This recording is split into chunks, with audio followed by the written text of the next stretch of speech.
내가 주재소에까지 가게 될 때에는 나에게도 다소 책임이 있었는지 모른다. 그러나 사실 아무리 고쳐 생각해봐도 나는 조금치도 책임이 느껴지지 않는다. 복만이는 제 아내를 제 손으로 직접 소장사에게 팔은 것이다. 내가 그 아내를 유인에다 팔았거나 혹은 내가 복만이를 꼬여서 서로 공모하고 팔아먹은 것은 절대로 아니었다. 우리 동리에서 일반이 다 아다시피 복만이는 뭐 남의 꼬임에 떨어지거나 할 놈이 아니다. 나와 저와 비록 격장에 살고 숭어물 없이 지내는 이런 터이지만 한 번도 저의 속을 터말해 본 적이 없다. 하기야 나쁘리랴. 어느 동무구간 무슨 말을 좀 묻는다면 잘해야 세 마디쯤 대답하고 마는 그놈이다.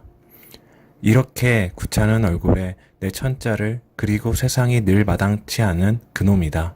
오직하여야 요전에는 쥐아내가 우리에게 와서 울며 불며 하소를 다 하였으랴. 그 망할 건 없을 게 없으면 변통을 좀 할 생각은 않고 부처님같이 방구석에 우두커니 앉았기만 한다고. 우두커니 앉았는가 보다 싫은 말 한마디 속신이 안 하는 그 뚱보가 미웠다. 마는 그러면서도 아내는 돌아다니며 양식을 물어다 일일이 남편을 공경하고 하는 것이다. 이런 복만이를 내가 꼬였다 하는 것은 변시가 말이 안 된다. 다만 한 가지 나에게 죄가 있다면 그날 매매 계약서를 내가 대서로 써준 그것뿐이다. 점심을 먹고 내가 봉당에 앉아서 새끼를 꼬고 있노라니까 복만이가 찾아왔다. 한 손에 바람에 나붓기는 이날치 한 장을 들고 내 앞에 와 딱 쓰더니 여보게 자네 기약서 쓸 줄 아나? 기약서는 왜? 아니 글쎄 말이야 하고 놈이 어색한 낯으로 대답을 주저하는 것이 아니냐. 아마 곁에 다른 사람이 여럿이 있으니까 말하기가 거북했을지도 모른다. 그러나 나는 사날 전에 놈에게 종용이 들은 말이 있어서 오 아내의 일인가 하고 얼뜬 눈치채었다. 쌀이 문 밖으로 놈을 끌고 나와서 그 귀에 대다 자네 여편네게 어떻게 됐나?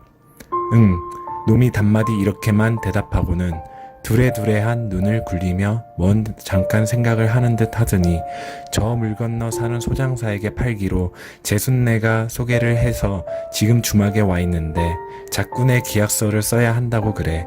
그러나 누구 하나 쓸 줄 아는 사람이 있어야지.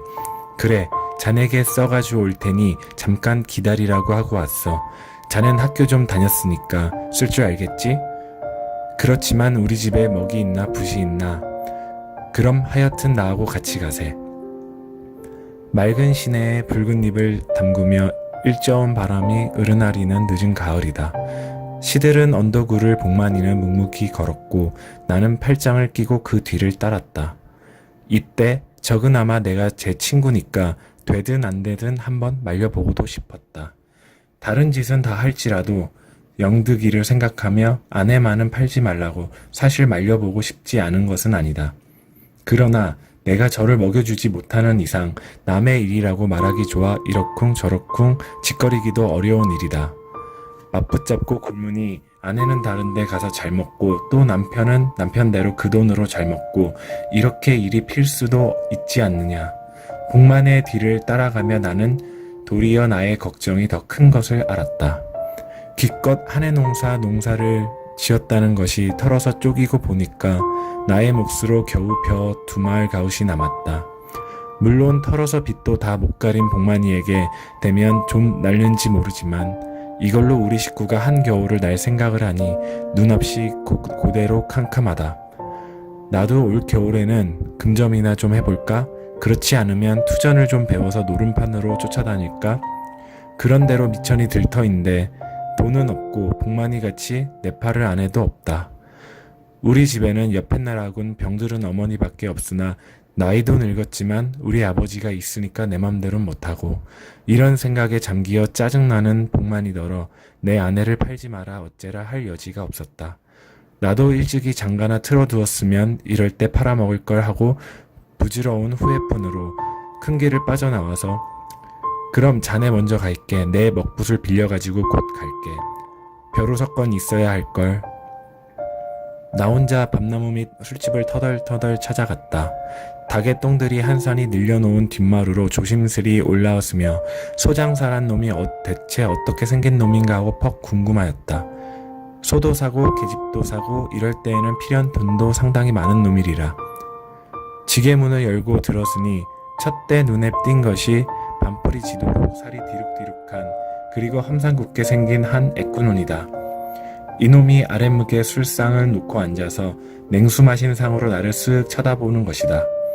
바지 저고리에는 때가 조르륵 묻은 것이 게다 쟤는 모양을 낸답시고 누런 병정각반을 치올려 쳤다. 이놈과 그 옆 한 구석에 쪼그리고 앉았는 영득 어머니와 부부가 되는 것은 아무리 봐도 좀 덜 맞는 듯 싶다. 마는 영득 어머니는 어떻게 되는지간 그 처분만 기다린다듯이 잠자코 아이에게 젖이나 먹일 뿐이다. 나를 쳐다보고 자칫 낯이 붓는 듯 하더니 아재 내려오슈 하고는 도루 고개를 파묻는다. 이때 소장사에게 인사를 붙여준 것이 술집 할머니다.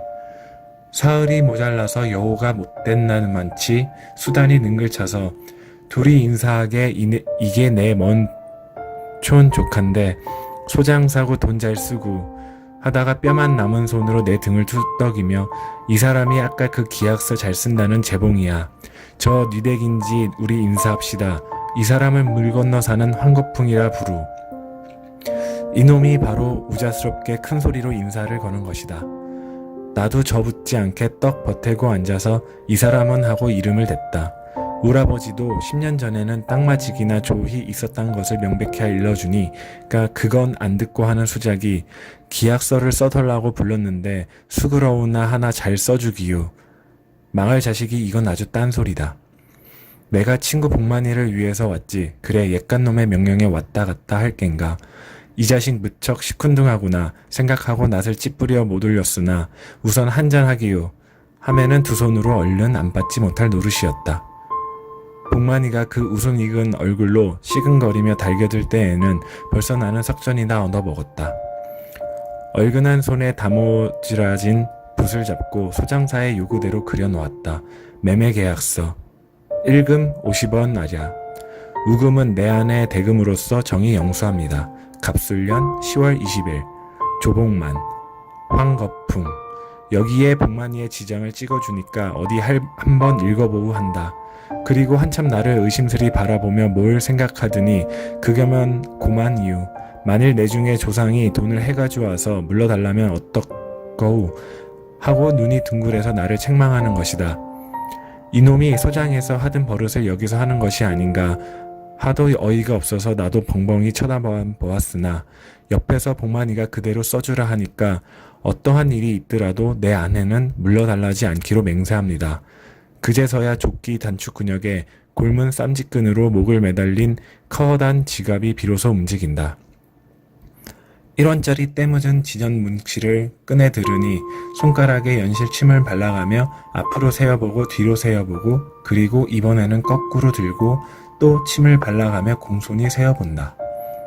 이렇게 후질근히 침을 발라샜건만 복만이가 또다시 공손히 바르기 시작하니 아마 지전은 침을 발라야 장수를 하나보다. 내가 여기서 구문을 한 푼이나마 얻어먹었다면 참이지 숭을 갈겠다. 원식 알파 구문으로 10원을 답센 것은 술집 할머니요. 나는 술 몇 잔 얻어먹었다 뿐만 아니라 소장사를 아니 영득 어머니를 오리박 공동묘지 고개까지 전송을 나간 것도 즉 내다. 고개마루에서 꼬불꼬불 돌아나린 산길을 굽어보고 나는 마음이 저기 언짢았다. 한 마을에 같이 살다가 팔려가는 걸 생각하니 도시 남해 같지 않다. 게다 바람은 매우 차건만 입대 후쩍삼을 떨고 섰는 그 꼴이 가엾고 영득 어머니 잘 가게요. 아재 잘 계슈. 이 말 한마디만 남길 뿐 그는 앞장을 서서 사례길을 살랑살랑 달아난다. 마땅히 저갈 길을 떠나는 듯이 서불며 조금도 섭섭한 빛이 없다. 그리고 내 등 뒤에는 섰는 복만이조차 잘 가라는 말 한마디 없는데 실로 놀라지 않을 수 없다. 장승같이 삐쩍 서서는 눈만 끔뻑끔뻑 하는 것이 아닌가. 개자식 하루를 사랑도 제 계집이련만 근 10년이나 소같이 부려먹는 이 아내다. 사실 말이지 제가 여지껏 굶어 죽지 않은 것은 상냥하고 돌림성 있는 이 아내 덕택이었다. 그런데 인사 한마디가 없다니 개자식하고 여간 밉지가 않았다. 영득이는 지 아버지 품에 잔뜩 붙들리어 가가 올라서 온다. 멀리 간 어머니를 부르고 두 주먹으로 아버지의 복장을 디리 두드리다간 한번 쥐어박히고 멈실한다. 그리고 조금 있으면 다시 시작한다. 소장사는 얼굴에 술이 잔뜩 올라서 제멋대로 한참 짓거리더니 친구 신세 많이 졌수 이담 갚으리라 하고 썩 멋더리게 인사를 한다. 그리고 뒤룩뒤룩 고개를 나리다가 돌뿌리에 채키어 뚱뚱한 몸뚱아리가 그대로 떼굴떼굴 굴러버렸다. 중특에 내뻗은 소나무에 가지가 없었으면 낭떠러지로 떨어져 고만 터져버릴 걸 요행이 툭툭 털고 일어나 입맛을 다신다. 놈이 좀 무색한지 우리를 돌아보고 한번 빙긋 웃고 다시 내걸을 때에는 영득 어머니는 벌써 산 하나를 꼽들었다. 이렇게 가는 소장사 이놈이 닷새 후에는 날더러 주제소로 가자고 내끄는 것이 아닌가. 사기는 복만이한테 사고 내게 찌다오를 붙는다. 그것도 한가로운 때면 혹 모르지만 남 한창 바쁘게 걸음 쳐내는 놈을 좋도록 말을 해서 듣지 않으니까 나도 약이 안 오를 수 없고 꼴김에 놈의 복장을 그대로 떼다 밀어버렸다. 풀밭에가 털썩 주저앉았다. 일어나더니 이번에는 내 멱살을 바짝 조여잡고 소 다르듯 잡아끈다. 내가 구문을 받아 먹었다든지 또는 복만이를 내가 소개했다든지 하면 혹 모르겠다. 기약서 써주고 술 몇 잔 얻어먹은 것밖엔 나에게 무슨 죄가 있느냐. 놈의 말을 들어보면 영득 어머니가 간지 나흘 되는 날, 즉 그저께 밤에 자다가 어디로 없어졌다. 밝는 날에는 들어올까 하고 눈이 빠지게 기다렸으나 영 들어오지 않는다. 오늘은 꼭두 새벽부터 사방으로 찾아다니다 비로소 우리들이 짜고 사기를 해먹은 것을 깨닫고 지금 찾아왔다는 것이다. 제 안에 간 곳을 가르쳐 주어야지. 그렇지 않으면 너와 죽는다고 애꾸낯짝을 들여대고 이를 북 갈아 보인다. 내가 팔았단 말이오. 날 붙잡고 이러면 어떡할 작정이지요? 복만이는 달아났으니까 너는 간 곳을 알겠지. 너들이 짜고 날 고랑 떼먹었어 이놈의 새끼들. 아니 복만이가 달아났는지 혹은 볼 일이 있어서 어디 다닐러 갔는지 지금 어떻게 한단 말이오.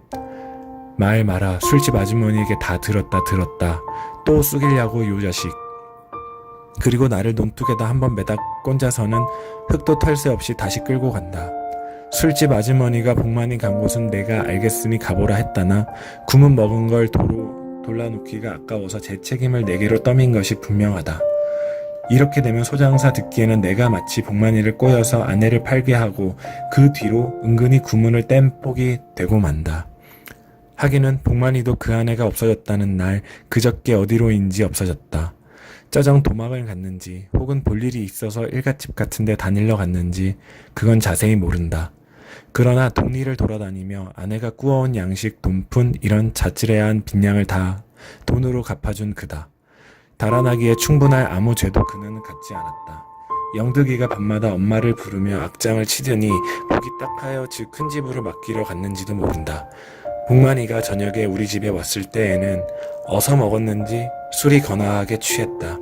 안뜰로 들어오더니 막걸리 한 병을 내놓으며 이건 자네 먹게. 이건 외사와 하튼 출출한데 고마워이 하고 나는 부엌에 나려가 술잔과 짠짓 쪼가리를 가져나왔다. 그리고 둘이 붕당에 걸쳐 앉아서 마시기 시작하였다. 술 한 병을 다 치고 나서 그는 이런 이야기 저런 이야기 짓거리니 내 앞에 돈 1원을 꺼내 놓는다. 저번 숙을 끼쳐서 그 일세. 얘라니? 나는 눈을 동그랗게 뜨고 그 얼굴을 이윽히 쳐다보았다. 나는 속으로는 요전 대서로로 주는구나 하고 이쯤 못 깨달은 바로 아니었다. 남의 아내를 판 돈에서 대서로를 받는 것이 너무 무례한 일인 것쯤은 나도 잘 안다. 술을 먹었으니까 그만해도 좋다. 하여도 드고 술 사먹게 난 이거 말고도 또 있으니까 하고 굳이 주머니에게까지 넣어주므로 궁하기도 하고 그대로 받아두었다. 그리고 그 다음부터는 복만이도 영득이도 우리 동리에서 볼 수가 없었고 그뿐 아니라 어디로 가는 걸 본 사람조차 하나도 없다. 이런 복만이를 소장사 이놈이 날더러 찾아놓으라고 명령을 하는 것이다. 멱살을 숨이 갑갑하도록 바짝 매달려서 끌려가자니 마을 사람들은 몰려서서 구경을 하고 없는 죄가 있는 듯이 얼굴을 확확 단다. 큰 개울가까지 나왔을 적에는 놈도 좀 열적은지 슬며시 놓고 그냥 걸어간다. 내가 반항을 하든지 해야 저도 도구를 올려서 욕설을 하고 젖고를 고할 텐데 내가 고운이 딸려가니까 그럴 필요가 없다. 저의 원대로 주제소까지 감안하면 고만이니까. 우리는 아무 말 없이 앞쓰고 뒤쓰고 10리길이나 걸었다. 깊은 산길이라 사람은 없고 앞뒤 산들은 울긋불긋 물들어 가끔 쏴하고 낙엽이 날린다. 누엿누엿 넘어가는 석양에 먼 봉우리는 자줏빛이 되어가고 그 반영에 하늘까지 불쾌하다. 험한 바위에 이따금 돌은 굴러나려 웅덩이의 맑은 물을 휘젓고 퐁 하고 그 소리는 실로 쓸쓸하다. 이산서 숫껑이 푸드득 저산서 암껑이 푸드득 그리고 그 사이로 소장사 이놈과 나와 노량을 허위적 또한 고개를 놈이 뚱뚱한 몸짓으로 숨이 차서 시근시근 올라오니 그때는 노기는 완전히 사라졌다. 뿔밭에 펄썩 주저앉아서는 숨을 돌리고 담배를 꺼내고 그리고 무슨 마음이 내켰는지 말더러 다리 아프겠소 우리 앉아서 쉽시다 하고 친절히 말을 붙인다. 나도 그 옆에 앉아서 주는 관련을 펴며 물었다. 인제도 주제소까지 10월이 남았으니 어둡기 전까지는 못 갈 것이다. 아까는 내퍽 잘못했수. 별말 다하오. 그런데 참 복만이 갔는데 짐작도 못하겠수? 아마 물은 몰라도 덕냉이 즉 큰 집에 갔기가 쉽지요. 이 말에 놈이 경풍을 하도록 반색하며 애꾸눈을 바짝 들여대고 끔뻑거린다. 그리고 우는 소리가 잃어버린 돈이 아까운 게 아니라 그런 계집을 다시 만나기가 어려워서 그런가? 버니 호레비의 몸으로 얼굴 똑똑한 아내를 맞아다가 술장사를 시켜보고자 벼르든 중이었다. 그래 이번에 해보니까 장사도 잘할 뿐더러 아내로서 훌륭한 계집이다. 참이지 며칠 살아봤지만 남편에게 그렇게 착착 분일고 정이 붙는 계집은 여지껏 내보지 못했다. 그러기에 나도 저를 위해서 인조건으로 옷을 해입힌다. 갈비를 들여다 구워 먹인다 이렇게 기뻐하지 않았겠느냐. 덧돈을 들여가면서도 찾으려 하는 것은 저를 보고 싶어서 그럼이지. 내가 결코 복만이에게 돈으로 물러달라는 의사는 없다. 그러니 아무 염려 말고 복만이 갈 듯한 곳은 다 좀 아르켜주. 놈의 말투가 또 이상스리 꿰는 건 알고 불쾌하기가 짝이 없다. 아무 대답도 않고 묵묵히 앉아서 담배만 빠니까 같은 날 같이 없어진 걸 보면 둘이 짜고서 도망간 게 아니유. 40리씩 떨어져가 있는 사람이 어떻게 짜고 말고 한단 말이유. 내가 이렇게 펄쩍 뛰며 핀잔을 줌에도 그도 잠시 낭망하는 빛을 보이며 아니 일런 말이지 내가 복만이면 지 아내가 어디 간 것쯤은 알 게 아니유 하고 꾸중 만난 어린애처럼 어리광쪽으로 빌붙는다. 이것도 사랑병인지 아까는 큰 채를 하던 놈이 이제 와서 나에게 끽소리도 못한다. 항여나 여망 있는 소리를 들을까 하야 쏟달게 나의 눈치만 그리다가 덕냉이 큰 집은 어딘지 아우? 우리 삼촌을 덕냉이 있지요. 그럼 오늘 우리는 도로 나려가 술이나 먹고 내일 일찍이 같이 떠납시다. 그러기요. 더 말하기가 시려서 나는 코대답으로 치우고 먼 서쪽 하늘을 바라보았다. 해가 막 떨어지니 산골은 오색 영롱한 저녁 노을로 덮인다. 산봉우리는 숫제 이글이글 끓는 불덩어리가 되고 녹이 가득한 위험을 나타낸다.